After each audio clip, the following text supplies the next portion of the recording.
que suspende decisões da Suprema Corte, na sua avaliação, isso é inconstitucional? Boa noite. Olha, é muito interessante esse tema de hoje. Será que é inconstitucional o Congresso suspender o efeito de decisões inconstitucionais de ministros do Supremo? Bom, aqui em primeiro lugar é preciso dar algum contexto e esclarecer o debate público, né? A PEC 28, ela não permite que parlamentares derrubem, atropelem, desobedeçam decisões judiciais. Ela apenas suspende temporariamente os efeitos de decisões do STF que invadem a competência do Congresso.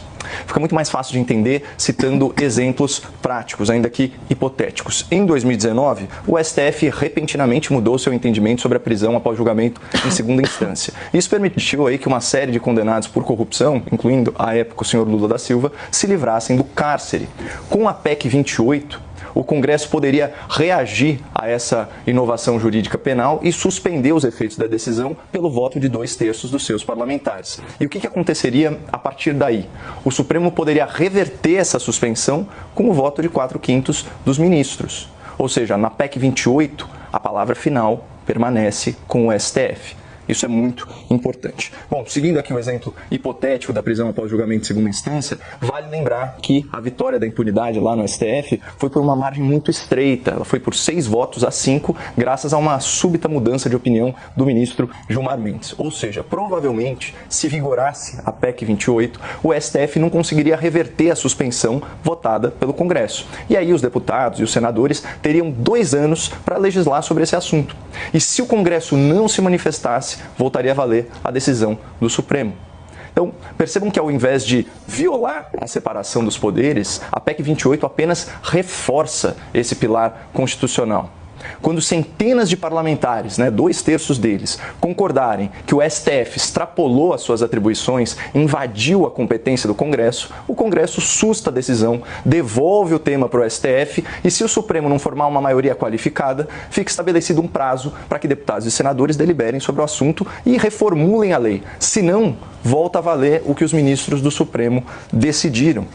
E a Constituição ela é muito clara, na sua cláusula pétrea, artigo 60, parágrafo 4º. Emendas que tendem a abolir a separação dos poderes são inconstitucionais. Mas como a gente acabou de ver, a PEC 28 reafirma a separação dos poderes. E além disso, ela aprimora o sistema de freios e contrapesos da República, ela preserva a segurança jurídica e combate o ativismo judicial, enfrentando também a omissão legislativa. Então, para quem ainda não entendeu, numa república democrática, a regra é a seguinte: o poder legislativo cria as leis, o poder judiciário as aplica, controlando a sua legalidade. Ocorre que, atualmente, os ministros do Supremo chamaram para si a missão de criar e alterar leis. Dias Toffoli, quando foi presidente do STF, sintetizou essa nova vocação legislativa do tribunal. Aspas, enquanto Suprema Corte, nós somos os editores de um país inteiro. Fecha aspas. Em outras palavras, os ministros, confessadamente, alteram as leis do país porque se enxergam como editores e não como aplicadores do direito.